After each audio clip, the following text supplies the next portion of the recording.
ಶ್ರೀ ಗುರುಭ್ಯೋ ನಮಃ. ಶ್ರೀಃಕಾಂತಾಯ ಕಲ್ಯಾಣ ನಿಧಯೇ ನಿಧಯೇರ್ತಿನಾಂ ಶ್ರೀ ವೆಂಕಟ ನಿವಾಸಾಯ ಶ್ರೀನಿವಾಸಾಯ ಮಂಗಲಂ. ಮಂಗಲಂ ಕೌಸವೇಂದ್ರಾಯ ಮಹನೀಯ ಗುಣಾತ್ಮನೆ ಚಕ್ರವರ್ತಿ ತನೂಜಾಯ ಸಾರ್ವಭೌಮಾಯ ಮಂಗಲಂ. ವೀಕ್ಷಕ ಸ್ನೇಹಿತರಲ್ಲಿ ಪ್ರಾತಃ ಕಾಲದ ನಿಮ್ಮ ಶ್ರೀನಿವಾಸ್ ಗುರುಜಿ ನಮಸ್ಕಾರ ಆತ್ರಿಗಳು. ನನ್ನ ಕಾರ್ಯಕ್ರಮಗಳನ್ನು ಪ್ರತಿನಿತ್ಯ ತುಂಬ ಜನ ನೋಡ್ತಾ ಇರ್ತೀರಿ. ತುಂಬ ಜನ ಹೊರಗಡೆ ಜನಗಳು ಫೋನ್ ಮಾಡ್ತೀರಿ, ಏನಾದರೂ ಮೆಸೇಜ್ಗಳನ್ನು ಮಾಡ್ತೀರಿ, ಎಲ್ಲವೂ ಸಹ ತುಂಬ ಚೆನ್ನಾಗಿದೆ. ಒಂದು ಕಮೆಂಟ್ ಮಾಡಿ ಕಾರ್ಯಕ್ರಮದ ಬಗ್ಗೆ, ನಮಗೊಂದು ಉತ್ಸಾಹ ಸಿಗುತ್ತೆ ಅಂತ ಹೇಳ್ತಾ, ಭೇಟಿ ಮಾಡುವಂಥವರು ಒಂದು ಫೋನ್ ನಂಬರ್ಗೆ ಒಂದು ಫೋನ್ ಮಾಡಿ ಭೇಟಿ ಮಾಡೋಣ ಅಂತ ಹೇಳ್ತಾ, ಈ ದಿನ ನೋಡಿ 6ನೇ ತಾರೀಕು ಬುಧವಾರ, ಅತ್ಯಂತ ಲಾಭದಾಯಕ.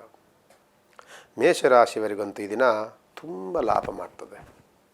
ಅವರಿಗೆ ಮನಸ್ಸು ಬಹಳ ಪ್ರಶಾಂತವಾಗುತ್ತೆ. ಜೊತೆಯಲ್ಲಿ ಉತ್ತಮವಾದಂತಹ ಆಲೋಚನೆಗಳು ಬರ್ತಾ ಇದೆ. ಕೆಲಸದಲ್ಲಿ ಏನೇನು ಮಾಡಬೇಕು ಅನ್ನುವಂತಹ ಅವಲೋಕನವನ್ನು ಮಾಡ್ತೀರಿ. ಇನ್ನೊಬ್ಬರ ಜೊತೆ ಡಿಸ್ಕಷನ್ ಮಾಡ್ತೀರಿ. ಅದರಿಂದ ನಿಮಗೆ ಉತ್ತಮವಾದಂತಹ ಲಾಭ, ಉತ್ತಮವಾದಂತಹ ಗಳಿಕೆಯನ್ನು ಮಾಡ್ತೀರಿ. ವೃಷಭ ರಾಶಿಯವರಿಗೆ ಹಣಕಾಸಿನ ಅನುಕೂಲವಿದೆ. ಜೊತೆಯಲ್ಲಿ ಸ್ವಲ್ಪ ಕಿರಿಕಿರಿಯೂ ಆಗುತ್ತೆ. ಸ್ವಲ್ಪ ಹಣಕಾಸನ್ನು ಮಿಸ್ಯೂಸ್ ಮಾಡಿಕೊಳ್ಳುವಂತಹ ವಾತಾವರಣದವ್ರು ಬರ್ತಾರೆ.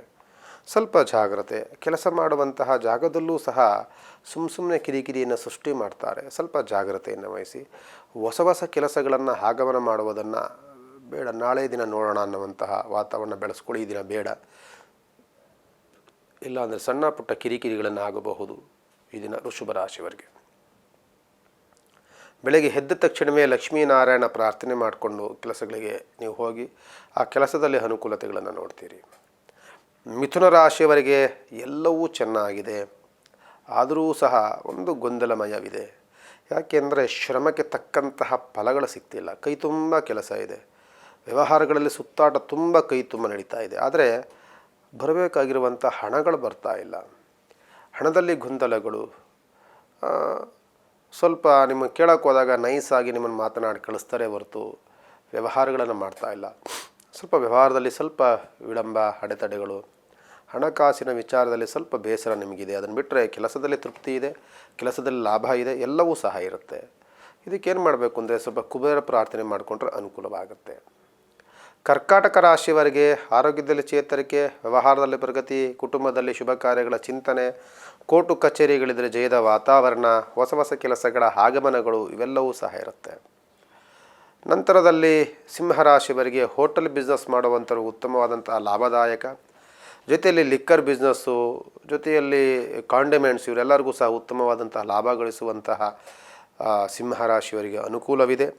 ಜೊತೆಯಲ್ಲಿ ಹೊಸ ಕೆಲಸಗಳ ಆಗಮನವಾಗುತ್ತೆ. ಸ್ನೇಹಿತರಿಂದ ಸಹಕಾರ, ಸಹಯೋಗವೂ ಸಹ ಸಿಗುತ್ತೆ.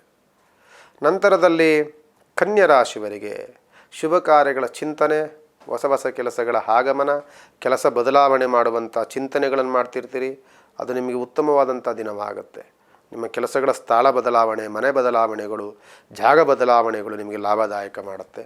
ತುಂಬ ಅನುಕೂಲತೆಗಳನ್ನು ಮಾಡಿಕೊಡುತ್ತೆ. ಮನಸ್ಸಿಗೆ ಒಂದು ರೀತಿಯ ತೃಪ್ತಿಕರವಾದಂತಹ ವಾತಾವರಣ ಅಂತೂ ಕನ್ಯಾ ರಾಶಿಯವರಿಗೆ ಇರುತ್ತೆ. ತುಲಾ ರಾಶಿಯವರಿಗೆ ವ್ಯವಹಾರದಲ್ಲಿ ಪ್ರಗತಿ, ಕೋರ್ಟು ಕಚೇರಿಗಳ ಜಯದ ವಾತಾವರಣ, ಕೆಲಸ ಮಾಡುವಂಥ ಜಾಗದಲ್ಲಿ ಪ್ರಶಂಸೆ, ಅಧಿಕಾರಿಗಳಿಂದ ಹೊಗಳಿಕೆ ಮಾತುಗಳು, ನಿಮ್ಮ ತುಂಬ ನಿಷ್ಠೆಯಿಂದ ಮಾಡುವಂಥ ಕೆಲಸಗಳಿಗೆ ಉತ್ತಮವಾದಂಥ ಪ್ರಶಂಸೆ ಸಿಗುವಂಥದ್ದು ನಿಮಗೆ ಸಿಗುತ್ತೆ. ವೃಶ್ಚಿಕ ರಾಶಿಯವರಿಗೆ ವ್ಯವಹಾರದಲ್ಲಿ ಪ್ರಗತಿಯ ಜೊತೆಯಲ್ಲಿ ನಿಮಗೆ ತುಂಬ ಲಾಭದಾಯಕ, ಕೋರ್ಟು ಕಚೇರಿಗಳಿಂದ ಸರ್ಕಾರಿ ಕೆಲಸಗಳಲ್ಲಿ ಉತ್ತಮವಾದಂತಹ ದಿನಗಳು ನಿಮಗದಾಗುತ್ತೆ. ಮತ್ತು ಯಾವುದೇ ವ್ಯವಹಾರಗಳನ್ನು ಮಾಡೋಕ್ಕೋದಾಗ ಲಾಭದಾಯಕವಾಗುತ್ತೆ. ಭೂಮಿ ಖರೀದಿ ಮಾಡುವಂಥದ್ದು, ಚಿಂತನೆಯನ್ನು ಮಾಡುವಂಥದ್ದು, ಮನೆ ತೆಗೆದುಕೊಳ್ಳಿ, ಯಾವುದಾದ್ರೂ ಹೊಸ ಖರೀದಿ ಬಗ್ಗೆ ಚಿಂತನೆ ಮಾಡ್ತೀರಿ. ಅದು ನಿಮಗೆ ಉತ್ತಮವಾದಂಥ ಬೆಳವಣಿಗೆಯನ್ನು ತಂದುಕೊಡುತ್ತೆ ವೃಶ್ಚಿಕ ರಾಶಿಯವರಿಗೆ. ಧನುಸು ರಾಶಿಯವರೆಗೂ ಸಹ ಉತ್ತಮವಾದಂತಹ ಲಾಭದಾಯಕವಾದಂತಹ ಬೆಳವಣಿಗೆ.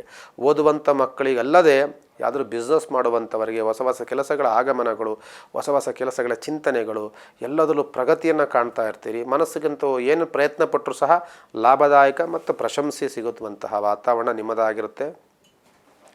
ತುಂಬ ತೋರಿಕೆ, ತುಂಬ ಹೊಗಳಿಕೆ ಮಾಡುವಂಥ ವ್ಯಕ್ತಿಗಳಿಂದ ಸ್ವಲ್ಪ ದೂರ ಇರಿ. ನಿಮ್ಮನ್ನು ಮುಂದೆ ಹೊಗಳಿ ಹಿಂದೆ ನಿಮಗೆ ಅವಹೇಳನ ಮಾಡುವಂಥ ವ್ಯಕ್ತಿಗಳಿರ್ತಾರೆ. ಸ್ವಲ್ಪ ಜಾಗ್ರತೆ. ನಂತರದಲ್ಲಿ ಮಕರ ರಾಶಿಯವರಿಗೆ ವ್ಯವಹಾರದಲ್ಲಿ ಪ್ರಗತಿ ಇದೆ, ಕುಟುಂಬದಲ್ಲಿ ಸೌಖ್ಯವಿದೆ, ಜೊತೆಯಲ್ಲಿ ಆರೋಗ್ಯದಲ್ಲಿ ಚೇತರಿಕೆ ಇದೆ, ಜೊತೆಯಲ್ಲಿ ಕುಟುಂಬದಲ್ಲಿ ಸೌಖ್ಯದ ವಾತಾವರಣ, ತಂದೆ ಮಕ್ಕಳಲ್ಲಿ ಪ್ರೀತಿ ವಾತ್ಸಲ್ಯ ಇದೆಲ್ಲವೂ ಸಹ ಸಿಕ್ಕಿದ್ರೂ ಸಹ ಕೆಲಸ ಮಾಡುವಂತಹ ಜಾಗದಲ್ಲಿ ಸ್ವಲ್ಪ ನಷ್ಟದ ವಾತಾವರಣ, ಕಷ್ಟದ ವಾತಾವರಣ, ಸ್ವಲ್ಪ ಬೇಸರದ ವಾತಾವರಣವೂ ಸಹ ಇರುತ್ತೆ, ಜಾಗ್ರತೆ. ನಂತರದಲ್ಲಿ ಕುಂಭರಾಶಿಯವರಿಗೆ ತಂದೆಯಿಂದ ಪ್ರೀತಿ ವಾತ್ಸಲ್ಯದ ಮಾತುಗಳು ಸಿಗ್ತಾ ಇದೆ, ಹಣಕಾಸಿನ ಅನುಕೂಲವಾಗ್ತಾ ಇದೆ. ಮನಸ್ಸು ಎರಡೆರಡು ಪ್ಲ್ಯಾನ್ಗಳನ್ನು ಮಾಡುತ್ತೆ, ಒಂದು ರೀತಿಯಾದಂತಹ ಗೊಂದಲಮಯವಾದಂತಹ ಮನಸ್ಸಿನ ವಾತಾವರಣ, ಯಾವುದನ್ನು ಮಾಡಬೇಕು ಯಾವುದನ್ನು ಬಿಡಬೇಕು, ಇದೆಲ್ಲವೂ ಸಹ ತುಂಬ ಗೊಂದಲ ಮಾಡ್ಕೊಳ್ತೀರಿ. ಯಾವುದೇ ಒಂದು ಕೆಲಸ ಮಾಡಬೇಕು ಅಂದರೆ ಸ್ವಲ್ಪ ಡಿಸ್ಟರ್ಬ್ ಮಾಡ್ಕೊಳ್ತೀರಿ.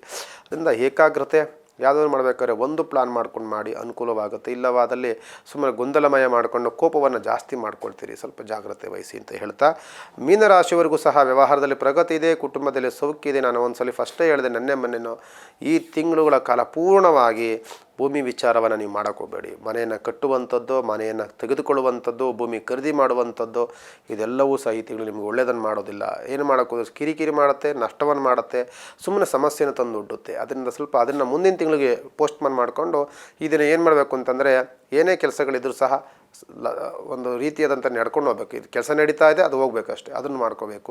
ಹೊಸ ಪ್ರಯತ್ನವನ್ನು ಮಾಡ್ಕೋಬಾರ್ದು. ಯಾಕೆಂದರೆ ನಿಮಗೆ ಬುಧ ರಾಹು ಜೊತೆ ಸೇರಿಕೊಳ್ಳುತ್ತಾರೆ, ಬಹಳ ಗೊಂದಲವನ್ನು ಸೃಷ್ಟಿ ಮಾಡ್ತಾರೆ ಅಂತ ಹೇಳ್ತಾ, ಸ್ವಲ್ಪ ಮನಸ್ಸು ನಿಮಗೆ ಮೈಂಡ್ ಅಪ್ಸೆಟ್ ಆಗುತ್ತೆ, ಮನಸ್ಸು ಗೊಂದಲವಾಗುತ್ತೆ, ಅತಿಯಾದ ಬೇಗ ಕೋಪ ಬರುತ್ತೆ, ಕೆಲಸ ಮಾಡುವಂಥ ಜಾಗದಲ್ಲೂ ಕಿರಿಕಿರಿ ಆಗ್ತಾ ಇರುತ್ತೆ. ಅವ್ರು ಹೇಳ್ತಾರೆ, ಕೆಲಸ ಮಾಡುವಂಥ ಜಾಗದಲ್ಲಿ ಇರ್ತಾರೆ, ಯಾಕೆ ಹಿಂಗೆ ಆಡ್ತಾನೆ ಅನ್ನುವಂತಹ ವಾತಾವರಣ ಇರುತ್ತೆ. ಸ್ವಲ್ಪ ಜಾಗ್ರತೆ, ಸ್ವಲ್ಪ ತಾಳ್ಮೆ. ಬೆಳಗ್ಗೆ ಎದ್ದ ತಕ್ಷಣ ಹನುಮಾನ್ ಚಾಲೀಸ್ ಹೇಳ್ಕೊಳ್ಳಿ, ಬೆಳಗ್ಗೆ ಎದ್ದ ತಕ್ಷಣವೇ ವಸ್ತುವನ್ನು ಪ್ರಾರ್ಥನೆ ಮಾಡ್ಕೊಂಡು ಹೋಗಿ, ಅನುಕೂಲವಾಗುತ್ತೆ ಅಂತ ಹೇಳ್ತಾ ಇದರಿಂದ ಕಾರ್ಯಕ್ರಮ ಮುಕ್ತಾಯ ಮಾಡೋಣ. ನಾಳೆ ದಿನ ನೋಡಿ, ಗುರುವಾರ, ದ್ವಾದಶಿ, ಉತ್ತರಾಷಾಢ ನಕ್ಷತ್ರ, 7ನೇ ತಾರೀಕು ಇರುವಂಥದ್ದು ಅತ್ಯಂತ ಲಾಭದಾಯಕ. ನಾಳೆ ನೀವು ಯಾರನ್ನು ಕೇಳಬೇಕಾಗಿಲ್ಲ, ಎಲ್ಲ ಕೆಲಸ ಕಾರ್ಯಗಳನ್ನು ಮಾಡ್ಕೊಳ್ಬೋದು. ಮಾಘ ಮಾಸದ ಕೊನೆಯ ಮುಹೂರ್ತ ಇವತ್ತು, ನಾಳೆ ಮತ್ತು ನಾಡಿದ್ದು 7 ಮತ್ತು 8ನೇ ತಾರೀಕು ಮಾಘ ಮಾಸದ ಕೊನೆಯ ಮುಹೂರ್ತಗಳು. ಅದಾದಮೇಲೆ ಮಾಘ ಮಾಸದ ಮುಹೂರ್ತಗಳು ಸಿಗೋದಿಲ್ಲ, ಮಾಘ ಮಾಸ ಮುಕ್ತಾಯವಾಗಿಬಿಡುತ್ತೆ. ಅದಂತ ಹೇಳ್ತಾ ನಾಳೆ ದಿನ ಭೇಟಿ ಮಾಡೋಣ. ಇವತ್ತಿನ ಕಾರ್ಯಕ್ರಮಕ್ಕೆ ಮಂಗಳವನ್ನಾಡೋಣ. ನಮಸ್ಕಾರ.